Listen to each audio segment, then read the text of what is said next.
playing in high school pretty much prepared you for what it's like to play in college. The commitment it takes to get to that point is something I don't think that a lot of folks understand. People forget is that it truly is a job once you get to college. If you are good, scholarships are available. If you are good, you might have to walk on. You might have to go to a smaller school. Oh, my kid's going to get a scholarship. That probably doesn't mean full scholarship. So baseball now is all full scholarship. If the program can afford it, guess what? There's no walk-ons. In season is tough, but off season is much easier. They say the off-season's worse because you don't have games. I think it's just a grind. The grind off-season for my son was just relentless. Really good players in all sports play D1. Get a few years, get a lot of playing time as opposed to going and riding the bench. Don't think that George is going to come knocking for them. It might be good to be a Division II school.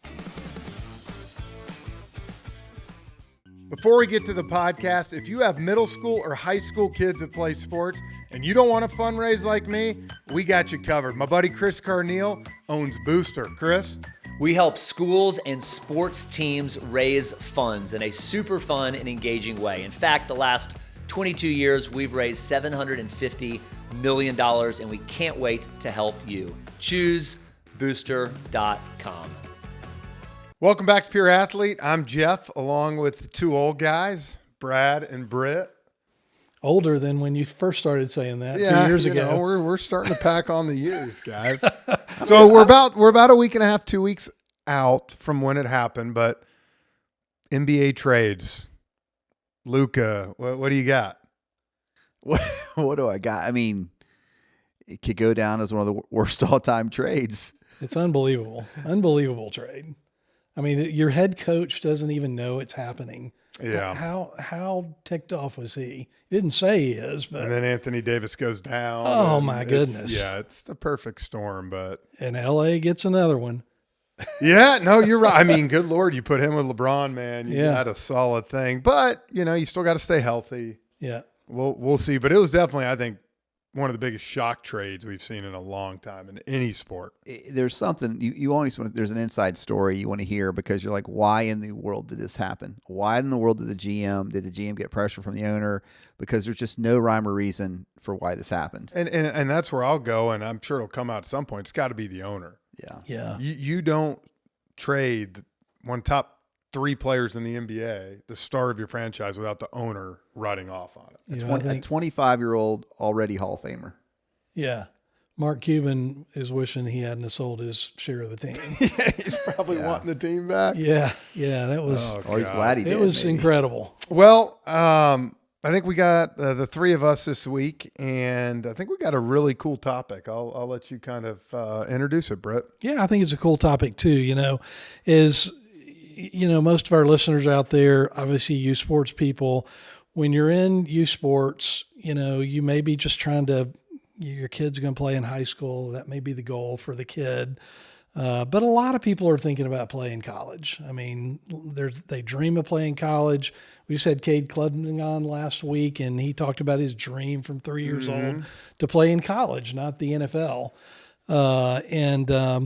And so we wanted to spend a little bit of time today talking about what people think playing in college is and what it brings and why it's so great, and not to disparage it because it is great in so many ways, but there's some realities about playing in college too that lead to the fact that, depending on what study you look at, about 30 to 40% of kids who go play a sport in college don't play it all 4 years. They quit for a whole variety of reasons. And so we wanted to bring this topic today because I think, it's good for parents to understand and for kids to understand some of these realities. I know in my story with my kids, one of them played Division I tennis for a year and then hung it up in part because of some of the realities of playing that he didn't fully grasp. Now, part of it was injuries as well, but we also, as part of this, talked to about a dozen college kids, JUCO, D1, D2, D3, across a lot of sports, and asked them, what did you think college was going to be about, and what was the reality? What was the one thing that you didn't realize? And so we've got some things we'll share about all that as well. So. Yeah, I wish I could help out on this, guys, but I never went to college, so I'm sorry. you leapfrog. Yeah, yeah. I mean, I don't know if did you actually get into college? Was there a? I did. You did. Okay. I actually tell my wife this all the time. I got accepted into Notre Dame and she didn't. Whoa, that's Man. Now, I will tell you, the lady at Notre Dame told me that my SAT would need to be about 450 points higher if I was going to be just a student. Yeah. I always remember, how am I supposed to take Athletics that? helped a bit. But I got in. Yeah, you as a Golden Domer, that'd have been fun to watch. Yeah, I actually loved it. I went up there when Bob Davie was there, but then the baseball coach told me we don't get out on the field until April, and I was like, that I probably think hurt. I'm good. That probably hurt a little bit. Well, so here's the way we're going to do this. We've written down probably 8 or 9 things that we hear a lot that people think about the college experience and what it's going to be, and we're going to talk about each one of those, and we're going to share some of the realities of all this. And again, the idea here isn't to disparage playing sports in college, because it's great, but just to talk about some of the realities. So I'm going to start. And the first one that I want to talk about that a lot of people believe is that playing sports in college is nothing but a dream come true, super fun. And yeah, the time commitment is going to be more than it is in high school. But you're playing in high school really pretty much prepares you for what it's like to play in college. Not that big of a difference. Yeah, I don't think that's true. Is this a question? I'd say Yeah, false. this is huh? False. No, it's not a question. It's just let's talk about what the reality is. I think more than anything, people forget when you get to college, it's full-time job. Full-time It job. is. It doesn't matter Division II, Division III. Those coaches are hired to win. They're paid to win. And if they don't, they get fired. And that doesn't happen in high school. I mean, it truly does. Every once in a while, you'll see someone get fired or step down because they're not winning. But for the most part, you go to high school, you play for your coaches for 4 years most of the time. I mean, they're not leaving. A lot of them are there. You go to college, it's every year could be a different coach. And so I think that's the one thing people forget, is that it truly is a job once you get to college. I mean, you hear all of our guests, not all of it, most of our guests have said what was their most favorite time playing sports, and they say high school, because it wasn't a job. I mean, I think you don't want to ever, you don't want to ever kill anybody's dreams, and kids grow up watching their favorite players play. We'll just talk college, playing in the arena, playing in the Final Four, playing for national championships, playing at these packed stadiums, and I'm sure that it's an amazing thing to have happen, but the commitment it takes to get to that point to play in that arena is something I don't think that a lot of folks understand what it is. And just talking to the kids who come from our high school, and it is your number one thing. I mean, it's more important. You're going to spend more time in your sport than you're going to spend with academics. You're going to spend more time in your sport than you are with probably your social life. Like you said, it's a business. It's a business to the coach, because the coach has to provide for his or her family. And so, and the thing I kept hearing of kids who came back to our high school that were in college was like, I have no freedom. Like, even in the off season, I am working on something. We are always in the gym. We are always in the weight room. You basically, your time is not your own time. Yeah, as I mentioned, we talked to a bunch of kids. One of them is our producer, Chris, and Chris played JUCO football. He was a legend, from what I hear. Yeah. And that was the one thing that he said was kind of shocking to him, is the demands. Yeah. I mean, it was so much more than high school, in season, off season, and my son, who, again, tennis, early morning workouts, then you got class, you got, study hall that you have to be at. And this is not just D1, D2, D3, JUCO, they're monitoring in most cases to make sure you're at these places long enough. Then you got practice, then you got games. It's just nonstop, and it wears kids out. Now think about it. Whether it's JUCO, a football coach, a D3 basketball coach, they all aspire to move up. They want to be at the highest level, and the only way to do that is to win. Yeah. The only way to win is to make sure your players are prepared and going and doing it. So that's what I think people get misconstrued, that you're going to go to college and it's going to be I mean, I remember when I committed to go to Clemson and I talked to Tommy Bowden about the football and baseball, and he said, beware, you are going to be slammed. Yeah. You're going to have zero downtime. Yeah. And at the time, I'm like, I cannot wait. I want this. But I do wonder at some point if I'd have been like, man, I need 3 days off. For sure. So I think, again, people just have to know that it's a job, and I think it's a very rewarding job if done the right Absolutely. way, and if you're into the grind. But if you're not, you could end up hanging it up pretty quick. Well, and kids just said, you just better love Yep. your sport, because you're going to be with it all the time. It's got to be. I worked for a year at a college, a Division I college, and primarily with the baseball team. And the thing that struck me the most was, this is a very academic college. Those kids are there to play baseball, not just because they were made to play baseball, but that was the most important thing to them. It was more important that even though they could have been good students and good student athletes, that's why you have to love that sport so much in college, because that's all you're going to be doing. And it's got to be more important to you than anything. And it's not to say it's got to be an idol or anything like that, but that's what struck me, is like, wow, they love this more than anything else about college, because they're giving up everything else really in college. Chris Crocker, who's my neighbor, played in the NFL for 12 and a half years, strong safety. He went to Marshall. He said their coach used to get in the room and tell all the guys, remember, guys. And, he wanted to say it in case anybody was had the video recorders out. This was a long time ago. He'd look at the guys and say, remember, school is first and football is second. And he would put, so what I'm doing, if you're listening, is he would put number 2 up for schools first and then 1 for football is second, and just kind of reminding the guys, this is why you're here. Yeah. Well, we've got a new platform we're introducing here in a few weeks called PA Plus. Yep. And going to be thousands of pieces of content on there for parents and kids and coaches who are kind of going for it. Yeah. Going to be a really exciting thing. One of the things we're going to have on there are parent profiles or parent spotlights. And we played one a few weeks ago. I was interviewing a dad of a pitcher at the University of Florida, and this interview is going to be on PA Plus, and it's a fascinating interview. But what he said about his son, who's a really, really good pitcher, he's going to be the closer this year, and he said, people talking about student athlete, it's athlete way up here in student.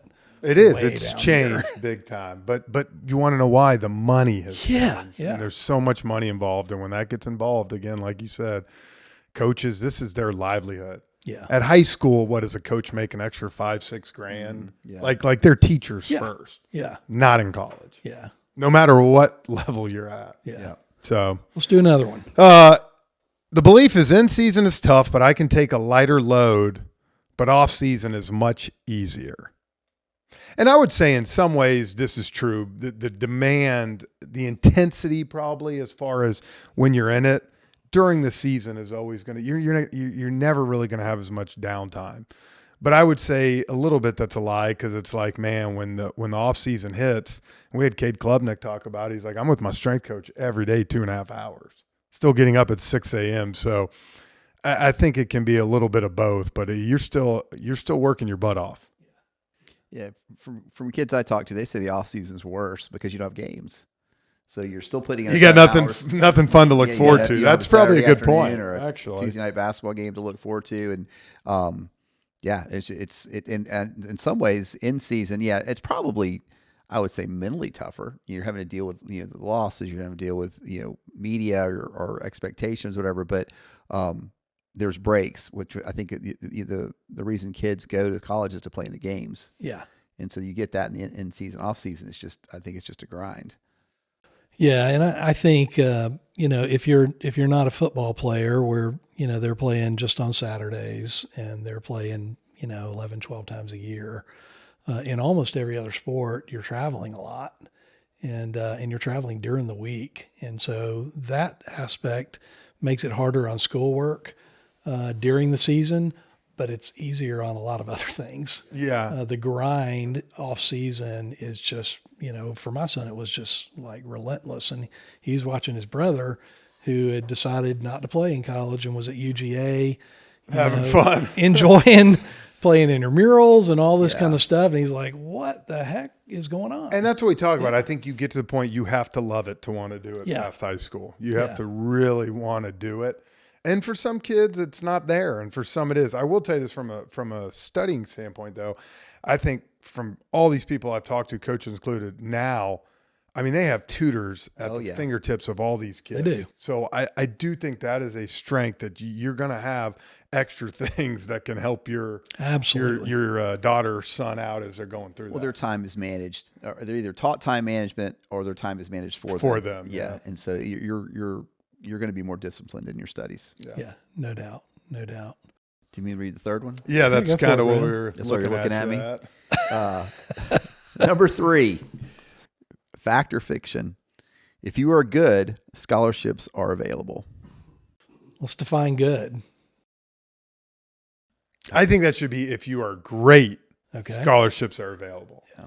If you are good, you might have to walk on. You might have to go to a smaller school. I do think this is where the transfer portal has helped. Yeah. And I've talked to a lot of people about this before. Like, man, if your daughter or son is kind of that fringe player, right? And they could maybe go to Division II, FCS school and have a chance, go there for a year or two, man. Play right away. It's a meritocracy. Get It definitely the experience because these coaches now, if they got a chance that someone can come in from 2-3 years and they know what the college routine's like, they know what expected, they're going to take them in. Yeah. So I do think that part is easier. Yeah. It is much more complicated. I'd almost say, I'm not disagreeing with what you said. I'm agreeing with what you said. It's just a much more complicated environment, but it is a meritocracy. If you feel like you're under recruited, you have a chance to move up. Yeah. Sound very smart. Thank you. Using those. I'd had some caffeine before this one, Yeah, but good luck. Sorry, no, listeners. I would almost It's a meritocracy. almost based off of some friends of our son who barely got a Division I scholarship, like in basketball. He was right on the fringe. He got 2 offers, D1, went there. I would bet he would say now it would have been better if he had gone D2 and gotten playing time and gotten stats, because he's kind of a little bit stuck. And every year he feels like he's getting over recruited because the coaches are recruiting D2 guys, not high school guys, to come in. And those D2 guys got tons of film, tons of playing time, and he's not really get a chance to really prove himself on the court. And so, the good news, bad news, I would say, is if you're under recruited, you will have. Well, if you're a high school player, it's going to be a lot harder to get a scholarship, especially Division I. A lot harder because of the transfer portal. That's the bad news. The good news is that if you're under recruited, you're going to get a chance to prove yourself. If you go JUCO, if you go to a prep school, if you go D2, you will get a chance to show that you're good enough to get recruited and move up. The other bad news I would say, though, is and we just had Cade Klubnik on there. His story is going to be rare. A kid who stays 5 years or 4 years at a school, loves the school, loves the college experience, doesn't have to transfer out. That's going to be very rare, because these kids that are under recruited may have to go to 3 different colleges to get to where they achieve their goal of playing Division I. And that's just, and I guess that it's just kind of a means to an end, but it's just different. I'm going to roll into the next one because it's really kind of comes together with this one. Yeah. And I'm going to say this, another tease for PA Plus. We're going to have a ton of information on there about recruiting and scholarship availability by sport, because it really is vastly different by sport. We think about scholarships, when our kids are 12 or 13 and you're thinking, oh, my kid's going to get a scholarship, depending on what sport he's in, that probably doesn't mean full scholarship. Yeah. Unless you're, in a revenue generating sport and You're great. Unless you're basketball or football. Yeah. Or you're one of the top 2 or 3 baseball players on a team. Well, now For guys. now things have changed, though. If you look at the latest, I'm really smart, so I've been watching this stuff. meritocracy. The latest legislation that's come out is, again, good news, bad news, is everything's going to be full scholarships. So baseball now is all full scholarship if the program can afford it, but there are limited spots on the roster. Yeah. So in the past, on baseball, you could have 50 guys on the roster and only have 11 scholarships. But I don't see many schools giving away 28 scholarships for baseball. So if they did, guess what? There's no walk-ons. No, absolutely. It's the whole thing with football too. Yeah, so there's a guaranteed spot, maybe a guaranteed scholarship, but the opportunity to walk on. But this is where I think it's cool that if you have a daughter, and me with 2 daughters, because of Title IX, Yeah, for sure. there are a lot more scholarships available to women Absolutely. than there are guys. Absolutely. Well, I'll give you a thing in tennis. You typically have 11, 12 kids on a team. For men, you have 5 scholarships available, and those would get broken in. There might be one guy on a team who's got a If you're a fall. stud. But for women, they'd have 10 scholarships I available. think again, it's going to come down to the finances of the school, but I do think the scholarship numbers are going to go up everywhere because of the revenue share from television. You heard it here first, everybody. But I was going to ask you something, Britt, though. Let's say the scholarships do go up, but talk about the world of tennis and golf.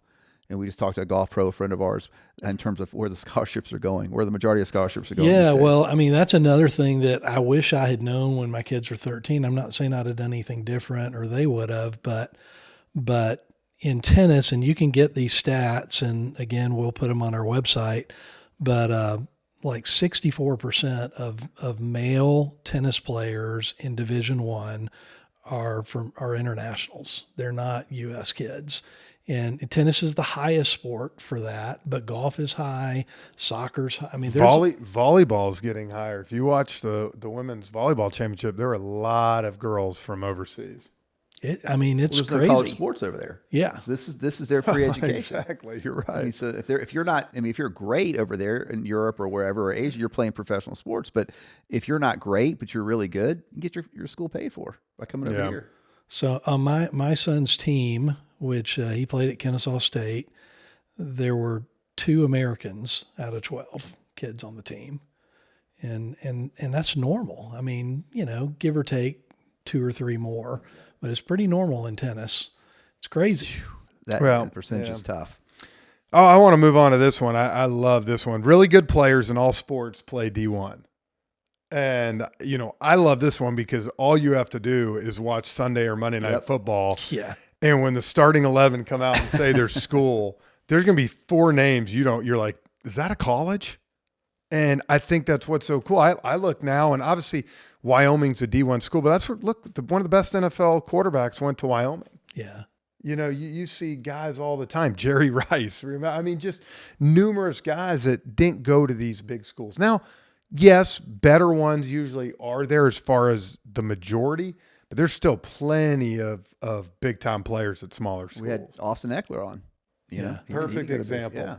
I think this may be like the most important topic we're going to talk about today because, kids grow up today like, I got to play D1. Or I got to play in the SEC. I mean, That's it's right. like there's no doubt. And it means everything. And it's like, not necessarily. Yeah. Yeah.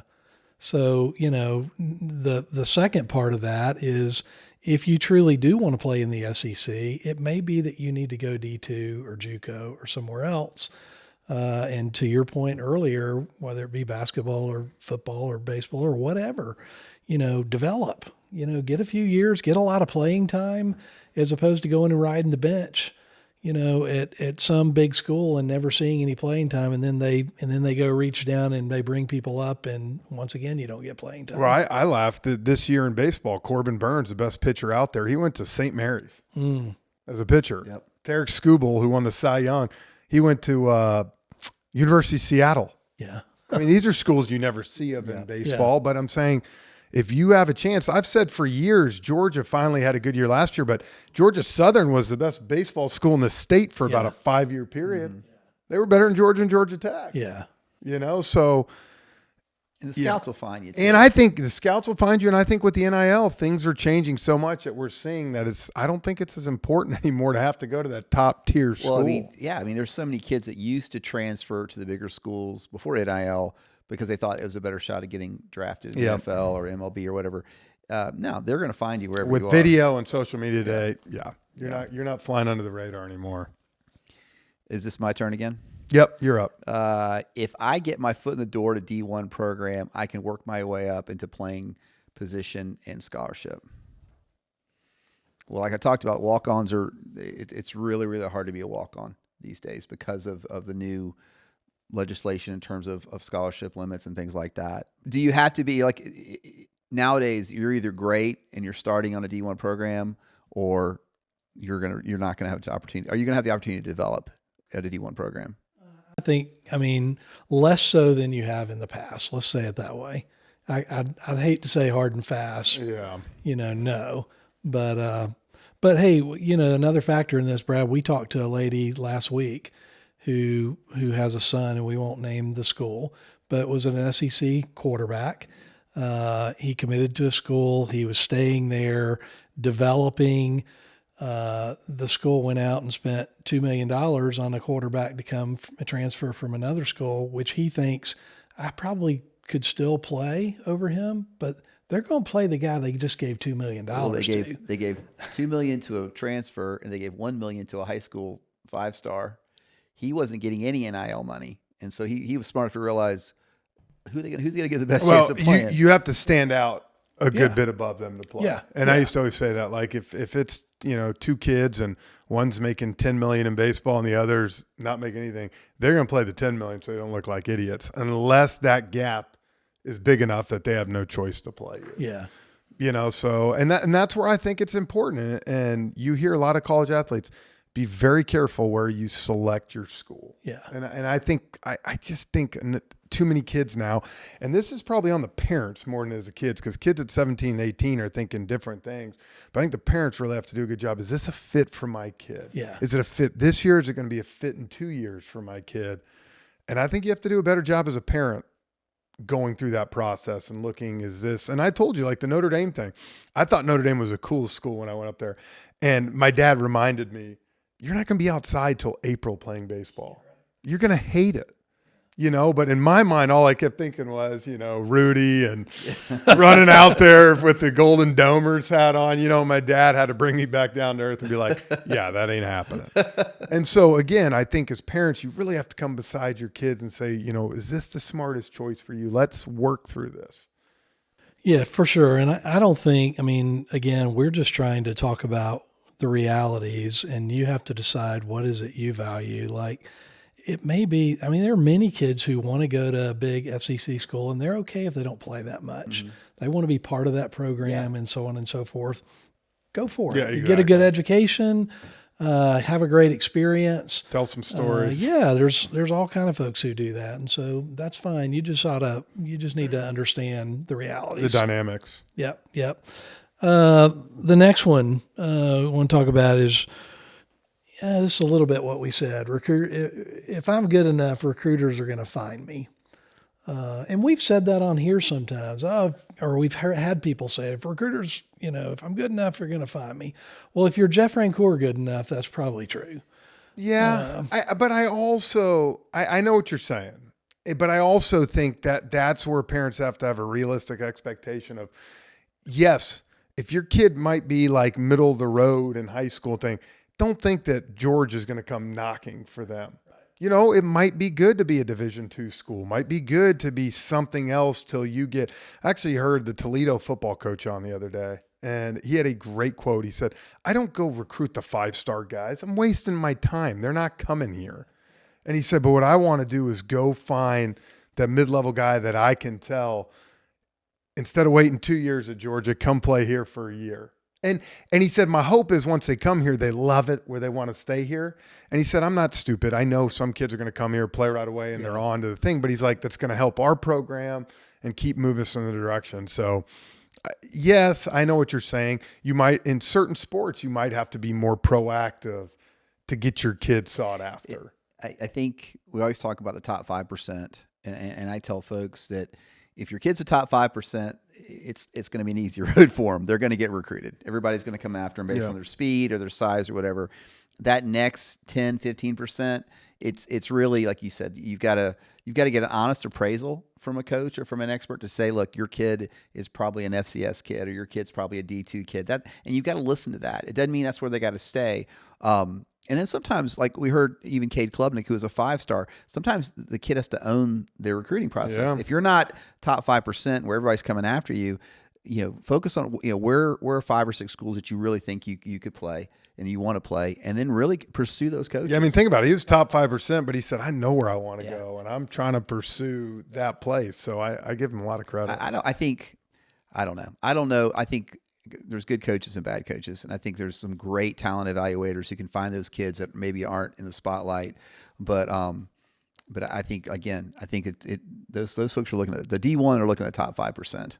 And it's easy to see a Jordan Davis who just was in the Super Bowl. You can recruit that guy pretty easily. But and that's where I said those parents too have the realistic expectation. But you know what though? And Aaron Donald, he didn't get recruited heavily. That guy's an all-timer. No, absolutely, because he's 5'11". So the coaches looked at him. Oh, he's only 5'11". He's not going to be that good. So there's misses, and your kid could be one of those that they miss on. So don't give up. Yeah, to me the point is if you're not a 5-star, you're going to have to do a little bit of work in the recruiting process. You can't just sit back and say waiting for the letter to show up, which I know is old, but you're gonna have to work some on social media. You're gonna have to reach out to colleges. Even think of Josh.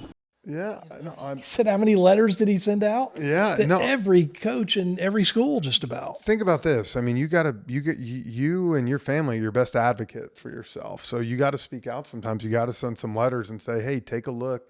And my uncle's the golf coach at Wisconsin Green Bay up there, and he says the majority of a lot of the guys that he gets, or girls, because he coaches both the girls and guys golf team, are from the kids or the parents. Hey, I'm interested in your program. Yeah. And so I think, but that's cool, right? Like these people have an understanding.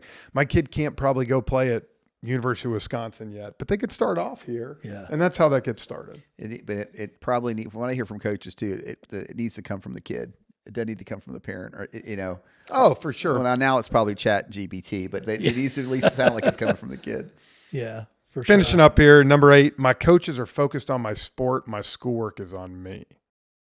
Well, you kind of already touched on this. I mean, there is a lot of tutor help available. Absolutely. Well, they're going to make sure, first of all, that you're eligible to play and you're doing the things you can. Again, they want you there more than anything to play the sport that they're hired to coach, but they want to make sure, and the school and the tutors will make sure that you're eligible to do that. Yep.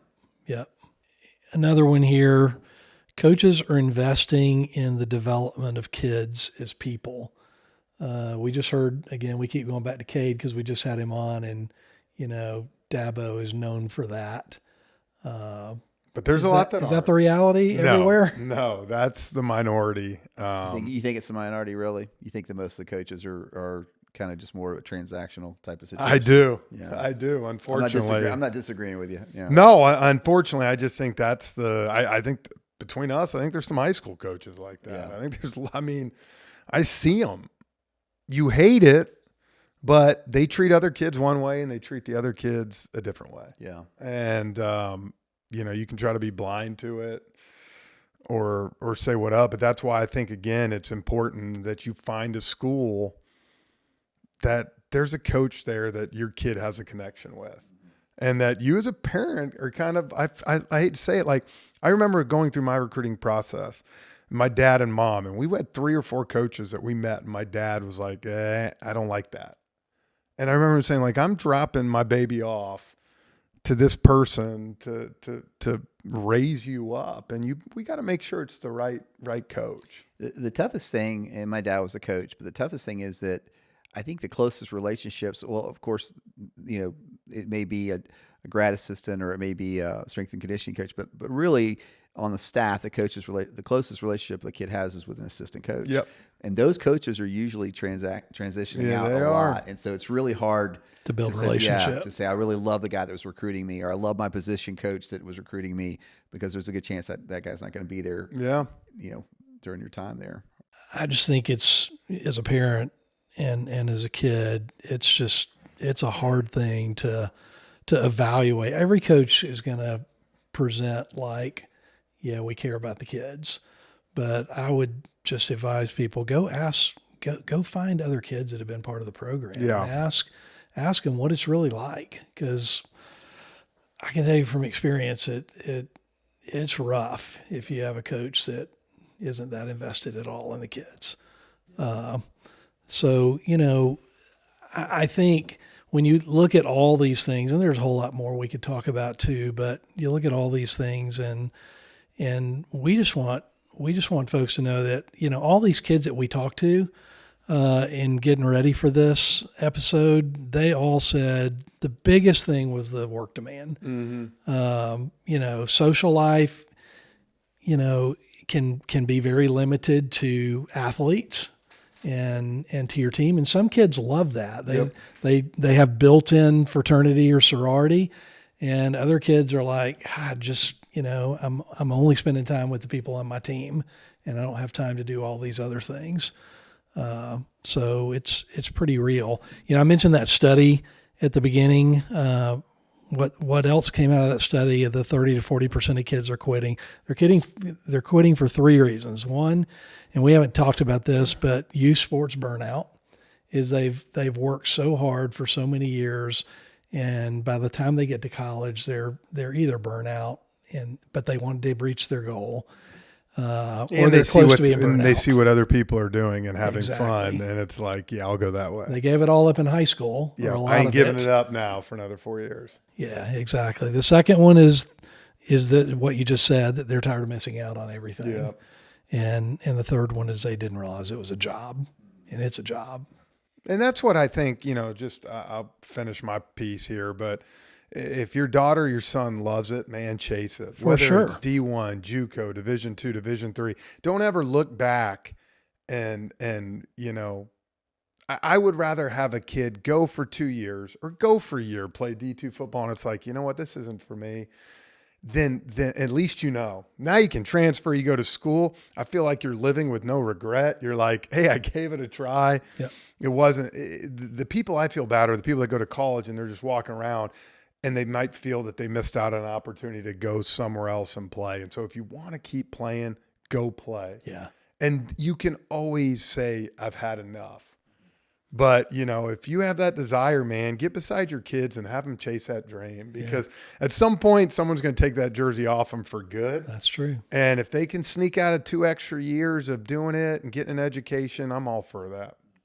Yeah, my son Jack has no regrets. No. He quit after a year, but he's really glad that he saw it through and tasted it. Yeah. I think kids today, I think they are more informed about the college sports experience, because I think we see it at our schools that by the time like their junior year, that's when you can tell whether they're going to decide to go or not. And that the reason is because they're talking to their friends of theirs or older brothers of their friends of theirs who are or sisters are in college, and they tell them what it's like to be a college athlete. And at that point, they have to kind of decide, is that really what I want my college experience to be like, or would I prefer to be like a non-athlete student? And so I do think kids are more informed when they make the decision, maybe more informed than parents a lot of times. But I see that you can tell when a kid has said, well, I'm going to continue to go for it with the information, or you know what, I think I want to finish up in high school. But like Jeff said, it's awesome. This is all about helping your kid achieve their goals, whatever they may be. So go for it if that's your dream. Absolutely. Give us your feedback. We'd love to hear from you. Have a good one.